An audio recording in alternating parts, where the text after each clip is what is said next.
사무엘상 21장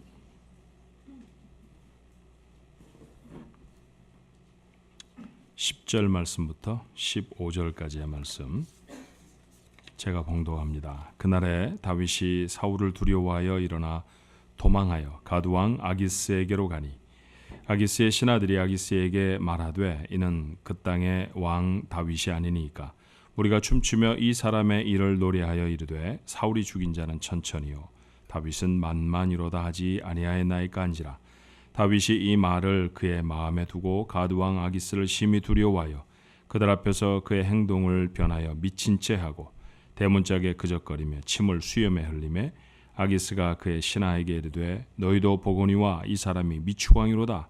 어찌하여 그를 내게로 데려왔느냐. 내게 미추광이가 부족하여서 너희가 이 자를 데려다가 내 앞에서 미친 짓을 하게 하느냐. 이 자가 어찌 내 집에 들어오겠느냐 하니라. 아멘. 아멘. 아이가 사뭇 부담스러운 말씀입니다. 그렇죠? 예. 자, 어느덧 한 해가 이렇게 마지막 주일이 되었습니다. 베푸신 하나님의 은혜에 감사합니다. 그렇죠? 여러분 함께하게 하셔서 정말 감사합니다. 옆에 분들하고 같이 한번 그렇게 인사하셨으면 좋겠어요. 함께 계셔주셔서 너무 감사합니다. 같이 한번 인사할까요? 네.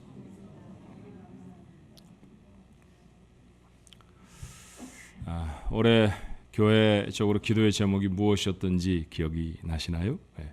마음의 눈을 밝혀서 풍성한 교회가 되게 해 주옵소서. 풍성한 교회는 풍성한 성도들이 있어야 교회가 되는 것이니까요. 마음의 눈을 밝혀야 할 것은 바로 우리들 자신이었습니다.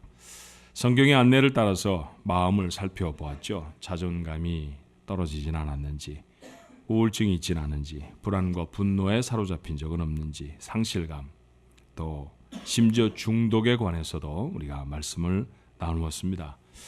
많은 것들을 깨달았던 것 같아요.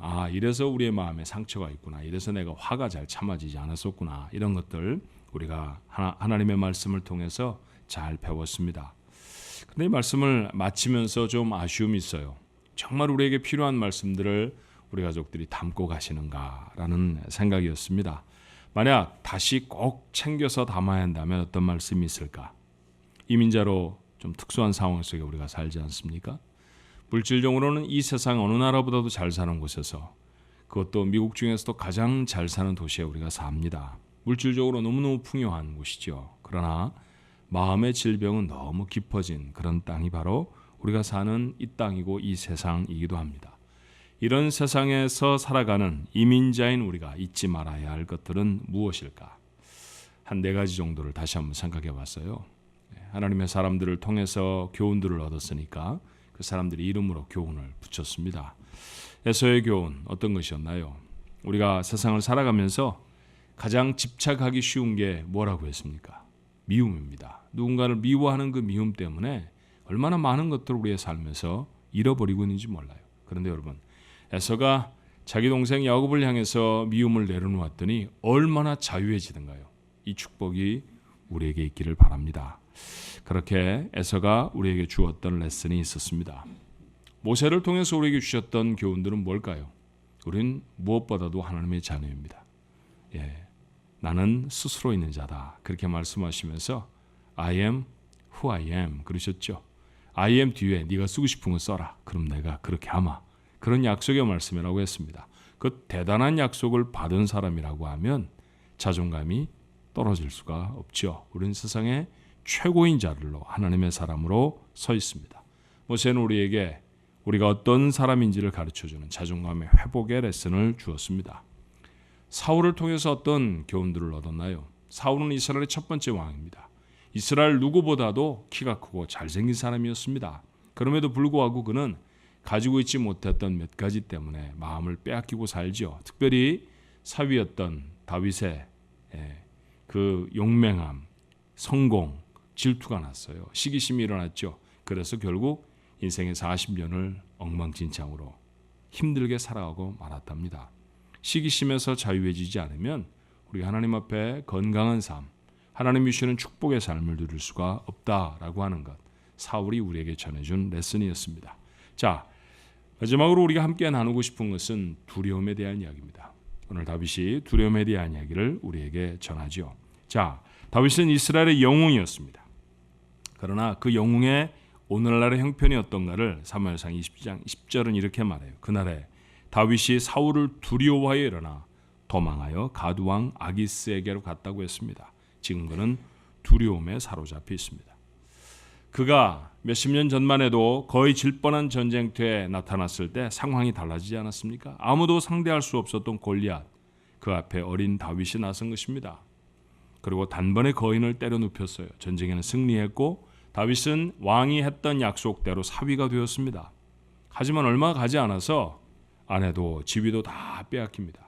사실 다윗의 적은 블레셋이 아니라 사울 왕이었죠. 이스라엘의 현재 왕인 사울이 그의 생명을 뺏으려고 그를 추격합니다. 우선은 급히 궁궐에서 도망해야 했어요. 제사장에게로 갑니다. 기도라도 한편 듣고 싶었을 거예요. 그곳에 가서 떡 한 덩어리 얻어 먹고 칼 한 자루 받아서 다시 숲에 몸을 숨깁니다. 사자가 나타나도 곰이 나타나도 싸우려고 했던 사람이었죠. 골리앗 앞에서 두렵지 않았던 다윗이었습니다. 하지만 전력을 다해서 추격하는 사울은 두려웠어요.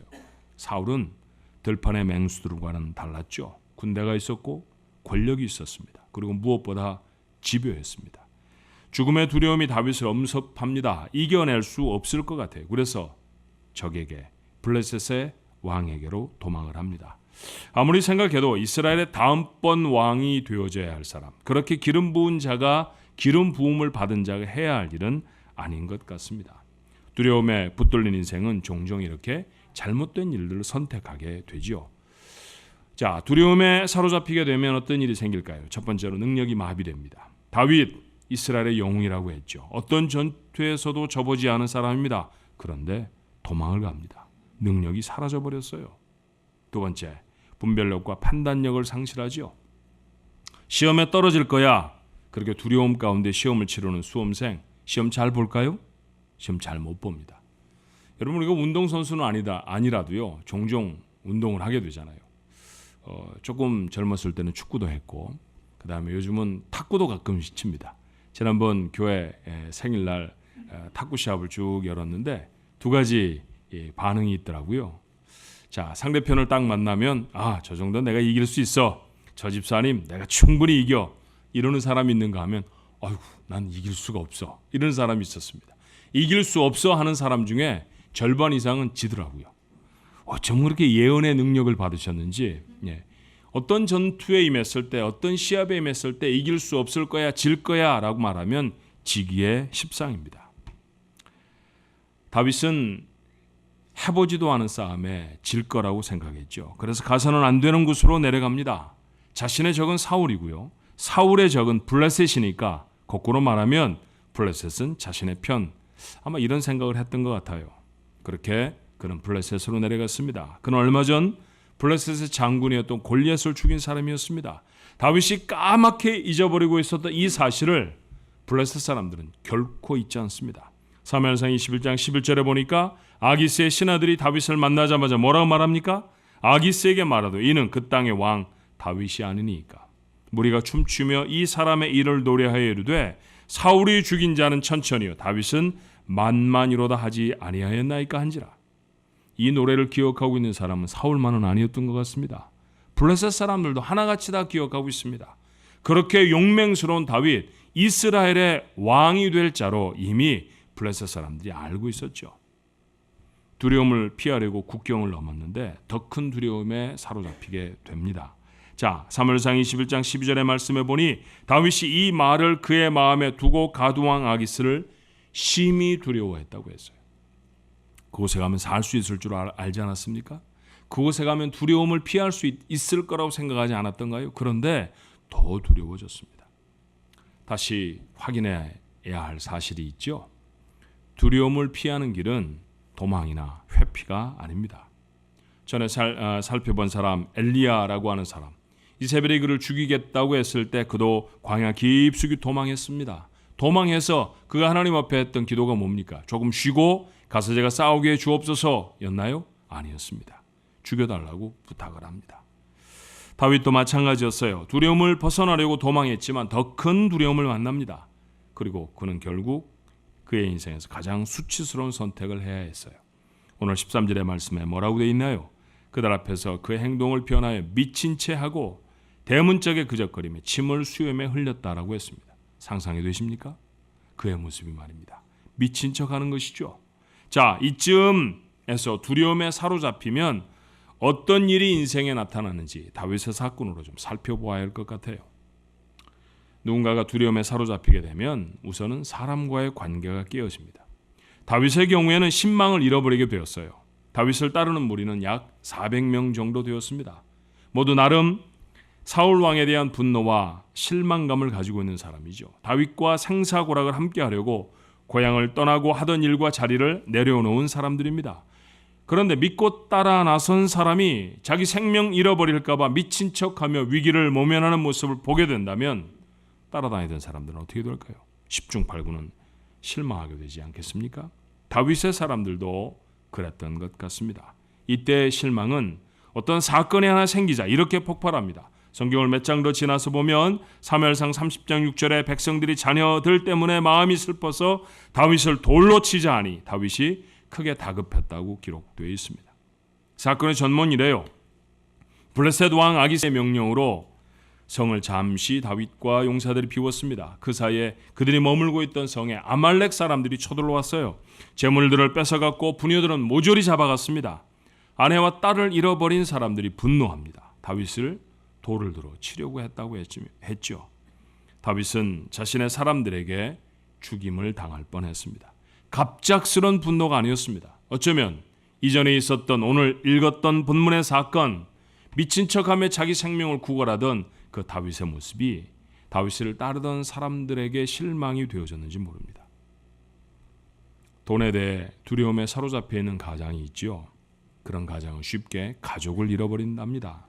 늘 가족의 씀씀이를 감독하는 아버지나 그 남편을 좋아할 아내나 아이들은 없습니다. 자, 이번에 내가 한번 샀으니까 다음번에 네가 사. 항상 이런 식으로 관계를 이어가는 사람에게 친구가 많을까요? 예, 친구가 별로 없어요. 이민자로 살아가는 저희들은 미래에 대한 두려움이 있습니다. 이 땅에서 살아남으려면 배워야 한다. 이 땅에서 제대로 살려고 하면 돈을 벌어야 한다. 이런 생각의 포로가 되어지면 자녀들을 공부와 직장으로 억압하곤 합니다. 자녀를 잃어버리는 지름길입니다. 혹시 그런 어려움에 처해 계시지는 않습니까? 아내나 남편의 사랑을 잃어버릴까 봐 두려운 사람들이 빠지는 참담한 병이 있습니다. 여러분 뭐라고 알고 계시나요?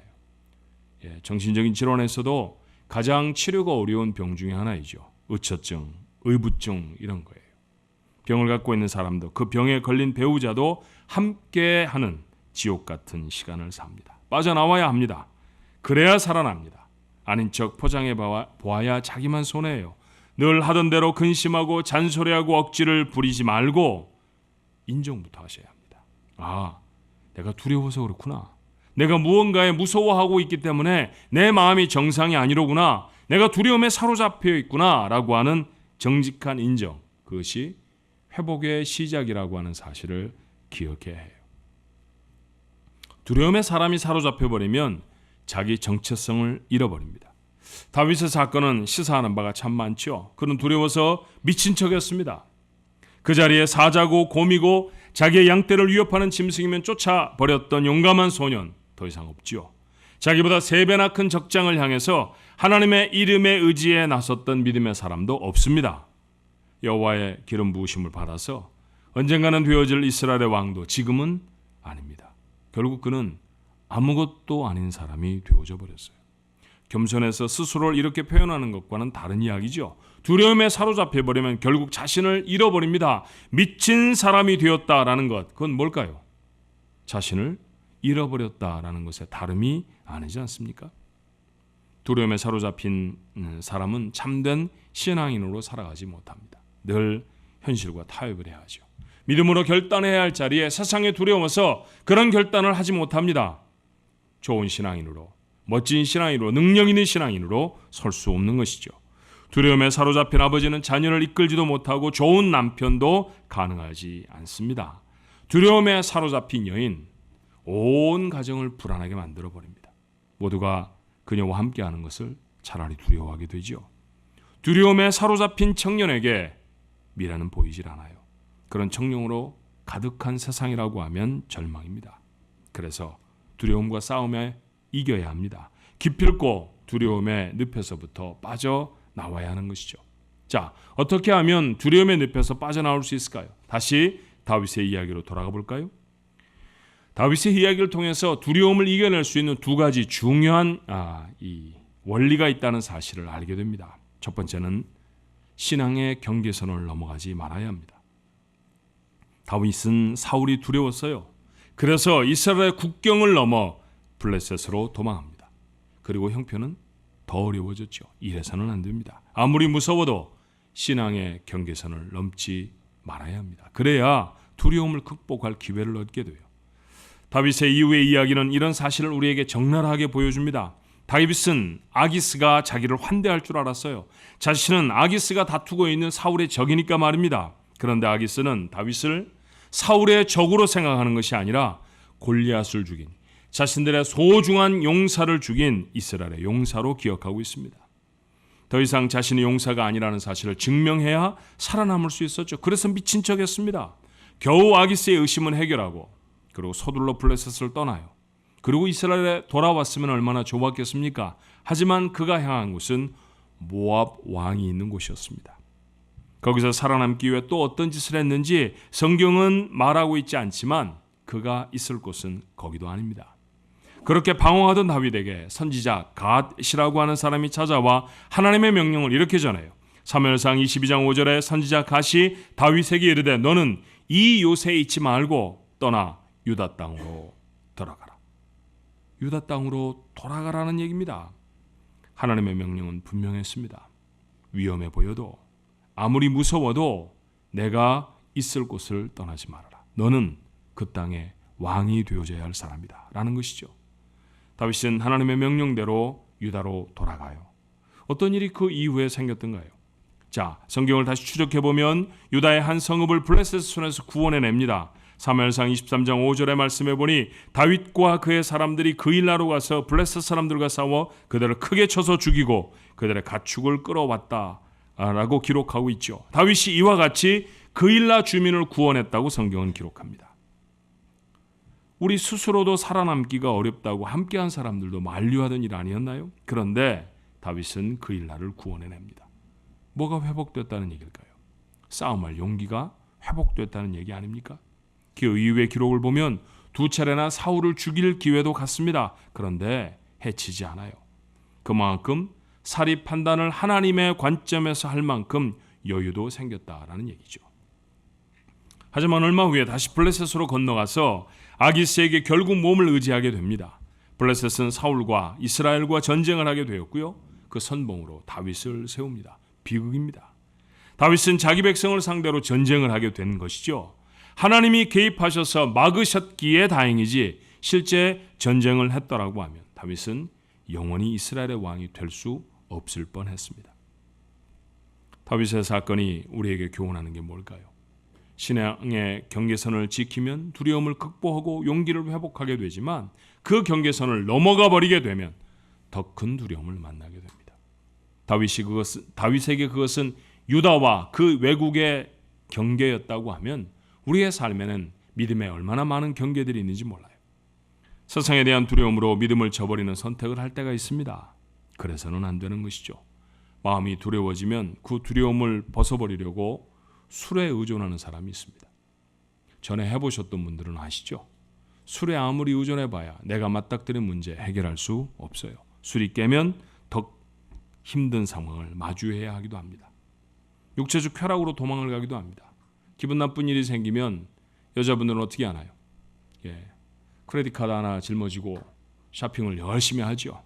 열심히 물건을 사면 그때는 조금 해소가 되는 것 같은데 비리 날라오면 더 큰 짐을 머리에 이게 되지 않습니까? 성적으로 타락하기도 해요.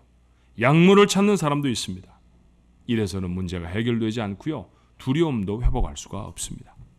정신이 맑을 지금은 분명히 압니다. 이래서는 두려움을 벗어날 수 없다는 건 말이죠.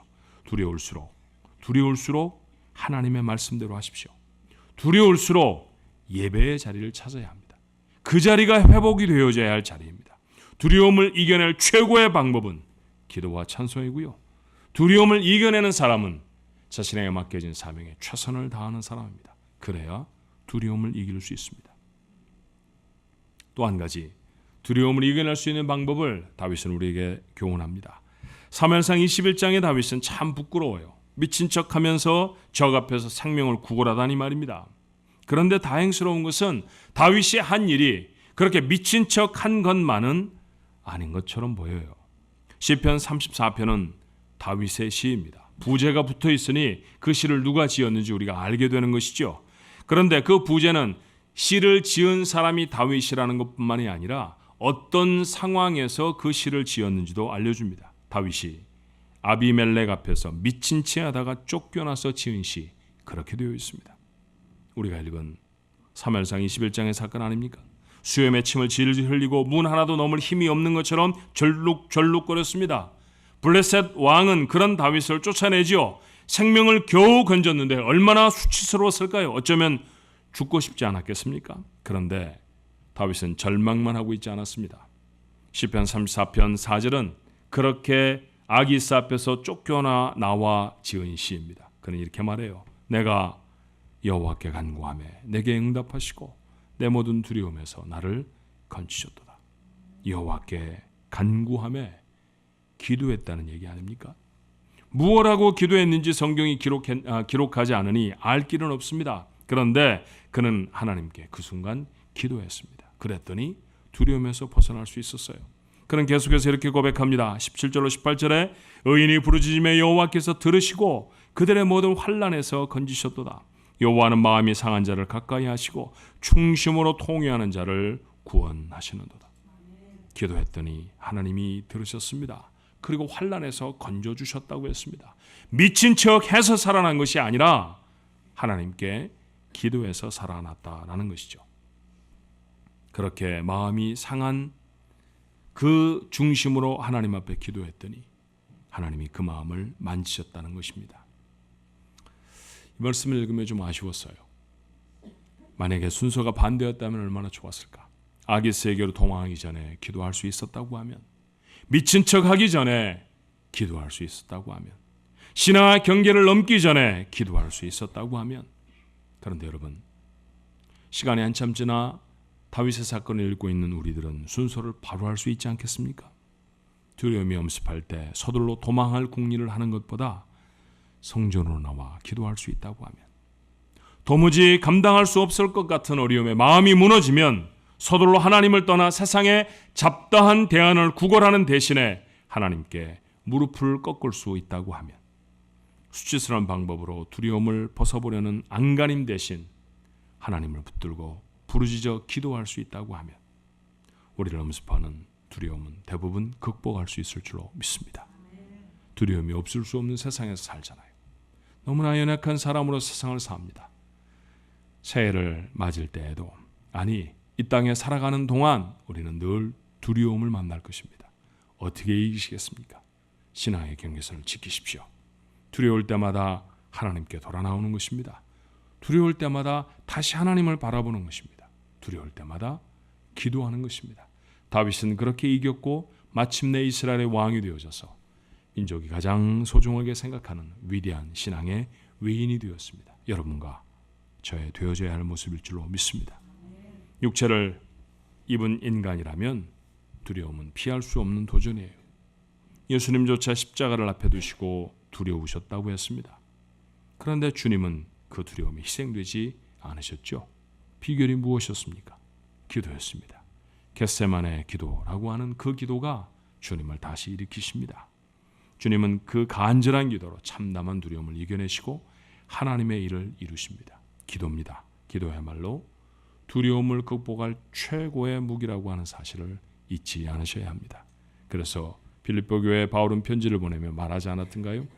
아무것도 염려하지 말고 감사함으로 하나님께 너희의 문제와 어려움들을 구해라. 그러면 그리스도 예수 안에서 너희 마음과 생각을 하나님이 평강으로 지켜주실 것이다. 그 은혜가 여러분에게 있기를 소원합니다. 마음의 질병을 벗어야 건강하게 삽니다. 마음의 질병을 벗어야 하나님이 주신 축복이 정말 복이 됩니다. 주시는 복은 늘 있는데 복을 복으로 누리지 못하고 사는 불쌍한 인생, 더 이상 여러분의 것이 아니었으면 좋겠습니다. 나누었던 하나님의 말씀들을 마음에 깊이 담고 건강한 마음으로 하나님이 부으시는 놀라운 축복의 사람들로 또 다른 해를 살아가시기를 주님의 이름으로 축원합니다. 기도하십시다. 은혜와 사랑이 많으신 하나님, 오늘 마지막으로 다윗의 레슨으로 저희들에게 허락하신 마음의 눈을 밝혀서 하나님 앞에 풍성한 삶을 살아가려고 하는 우리의 기도의 제목, 또 그 가운데 베푸신 하나님의 은혜를 다시 한번 담습니다. 주님, 참담한 세상을 살아가면서 때때로 저희가 두려워지지만 다윗처럼 신앙의 경계를 넘어서서는 아무것도 이룰 수 없고 도리어도 두려움이 진하여진다는 사실을 잊지 않게 하옵소서. 믿음의 자를 지키게 하옵소서. 사명의 자를 지키게 하옵소서. 기도의 자를 놓치지 아니하게 하여 주시옵소서. 그렇게 두려움을 극복하고 우리 하나님이 주시는 새로운 은혜와 힘으로 우리의 삶 속에 하나님이 어떤 큰 일을 이루셨는지를 세상에 증거할 수 있는 믿음의 사람들로 살아가도록 축복하여 주시옵소서. 사랑하는 종들과 한 해도록 함께하여 주시니 감사합니다. 또 다른 한 해 하나님 앞에 믿음의 더 진보를 이루어서 우리 하나님 허락하신 놀랍고 큰 축복을 세상에 증거할 수 있는 복된 인생들, 우리 가족들 모두의 삶이 되게 역사해 주시옵소서. 예수님 이름으로 간절히 기도하옵나이다. 아멘.